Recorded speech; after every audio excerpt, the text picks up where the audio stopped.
किसान भाइयों, आज आपको खाद के बारे में बताई जाएगी जानकारी। अगर आपने पहले खाद नहीं डाला हो तो आप इस टाइम भी खाद डाल सकते हो। आपको पूरी जानकारी मिलेगी कि आप कौन सा खाद डालो। देखो किसान भाइयों, अगर आप बढ़िया किसान हो, जैसे कि आप उसमें खाद डालते रहते हो, खाद डालते रहते हो, गन्ने में पूरा खाद डालते हो, तो आपको खाद डालने की कोई ज़रूरत नहीं है। अगर आप नॉर्मली खाद डालते हो, जैसे कि अब जब टाइम है, अगर आपने मिट्टी चढ़वा ली हो गन्ने पे, तो आपको कोई खाद डालने की कोई ज़रूरत नहीं है। अगर आपने अभी तक मिट्टी नहीं चढ़वाई है तो किसान भाइयों, आप अभी दो काम कर सकते हो। पहला काम तो ये कर सकते हो, जब आप मिट्टी चढ़वाओगे तो आपको खाद डालना है बहुत बढ़िया तरीके से, मतलब ज़्यादा खाद नहीं डालना है।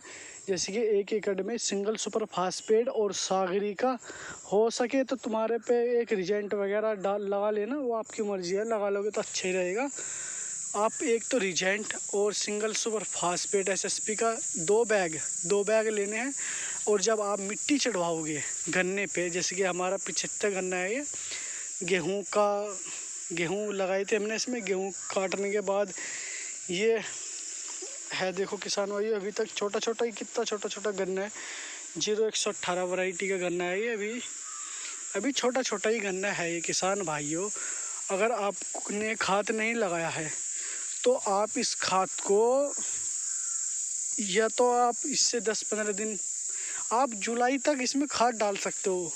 कुल मिला के बात यह है, अगर आप नहीं अभी डालना चाहते हो खाद, आप 15 जुलाई तक आप इसमें खाद डाल सकते हो। 15 जुलाई के बाद मत डालना, और उससे बाद में डालो मत। किसान भाइयों, अगर आपको बाद में डालना है, एक डोज और लगा लेना बाद में, उसकी वीडियो भी जल्दी आएगी। और फ़िलहाल के टाइम में आप 20 जून से लेके 15 जुलाई तक खाद डाल सकते हो, सिंगल सुपर फास्फेट और सागरी का। और आपकी मर्ज़ी है, एनपीके लगाना चाहो एनपीके डाल देना, तो फिर आपकी मर्ज़ी है। तो किसान भाइयों, जो आपके बस का खाद हो वो लगा सकते हो, पर लेकिन सिंगल सुपर फास्फेट ज़रूर लगाना, और सागरी का, ये दो खाद तो ज़रूर लगाना ही। वो आपकी मर्ज़ी है, यूरिया लगाना हो या ना लगाना हो, वो तो आपकी मर्ज़ी है। किसान भाइयों, जो आपके पेड़ खाद मांग रहे हैं, ये इसी टाइम मांगेंगे। उससे बाद में बरसात स्टार्ट हो जाएगी, उससे बाद में खाद देने की कोई ज़रूरत नहीं है। ज़्यादा खाद हो जाएगी तो दिक्कत में आ जाएगा आपका गन्ना भी, वो गन्ना नहीं, पेड़, आपके पेड़ ज़्यादा तंदुरुस्त चलेंगे। और किसान भाइयों, हमने इस खेत में, ये हमारा खेत कमज़ोर है, हमने इसमें पहले एक वीडियो बनाई थी। देखो गन्ना भी ठीक हो रहा है और पेड़ भी ठीक ही हो रहे हैं, सब चल रहे हैं, पर इनकी इतनी बढ़िया ग्रोथ नहीं है जितनी कि हमारे जो 9-10 बीघे में हमने दूसरी जगह, ये उधर की साइड इसी चक में अपने पल्ली साइड में पेड़ लगाए हुए हैं, उसमें कुछ ज़्यादा ही खतरनाक पेड़ चल रहे हैं। और किसान भाइयों, उसमें अभी तक हमने कोई भी डोज नहीं लगाई है। अभी तक हमने उसमें गन्ना बोया था, गेहूं कटने के बाद बस जब ही लगाई थी गन्ने बोने के। और जब से किसान भाइयों, हमने उसमें कुछ भी नहीं लगाया है। और अब हम उसमें कुछ दिनों में डोज लगाने वाले हैं।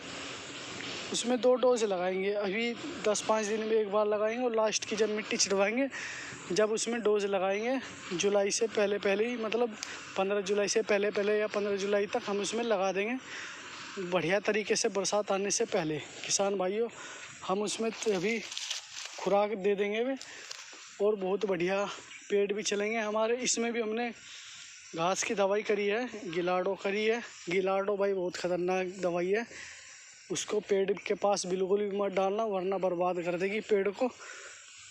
बिल्कुल 100% नुकसान तो नहीं करेगी, 90% नुकसान कर देगी, और आपकी ग्रोथ तो बिल्कुल ही रुक जाएगी कुछ 1-2 महीने के लिए। आपका पेड़ पूरा जड़ तक तो नहीं सूखेगा, पर अगर आपने ज़्यादा दवा डाल दी हो तो जड़ तक भी सूख सकता है, पर आपकी ग्रोथ पे प्रभाव पड़ेगा।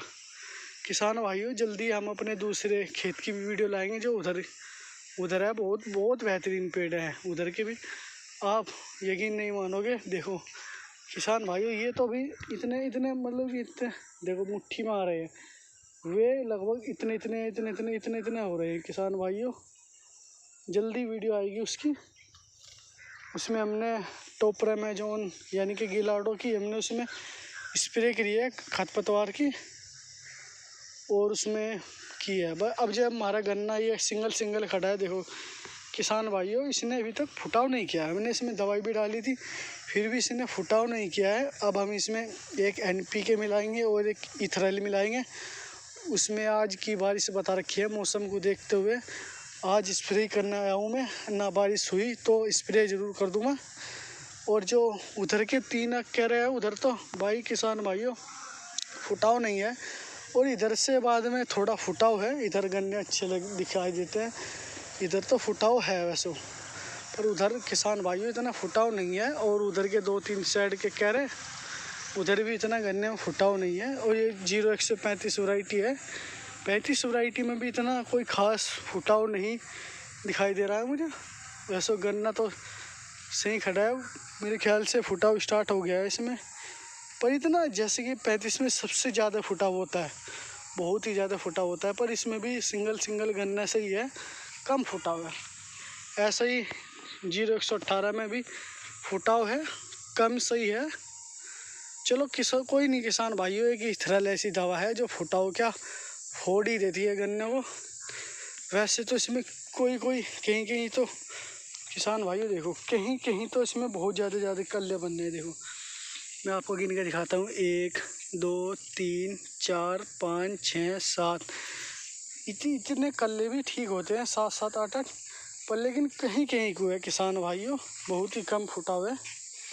तो इसमें इथरल की दवा करनी पड़ेगी। देखो मैं आपको पूरा खूड़ी दिखाता हूँ। देखो एक गन्ना 1 गन्ना 1 गन्ना 1 2 गन्ना 1 2 गन्ना 1 2 गन्ना 1 2, किसान भाइयों कम फुटाव है। एक इथरल और एक NPK लग जाएगा इसमें, और गन्ना बहुत बढ़िया चल जाएगा। इसमें कोई घास नहीं है। एक ही स्प्रे मार के हमने इसकी निराई खुदाई कर दी थी खुद ही, और भाइयों बहुत बढ़िया रिजल्ट आया। बहुत ही कम घास है, ये थोड़ा बहुत घास है, और इस पर भी हमने स्प्रे मार दिया है। ये भी 5-6 दिन बाद ख़त्म हो जाएगा किसान भाइयों। ये आपको कुछ नहीं दिखाई देगा, सफा हो जाएगा खेत, अब भी सफाई है।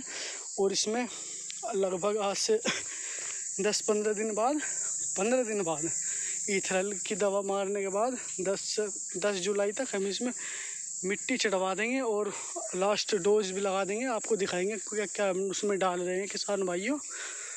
तो मिलते हैं आपको नई वीडियो में।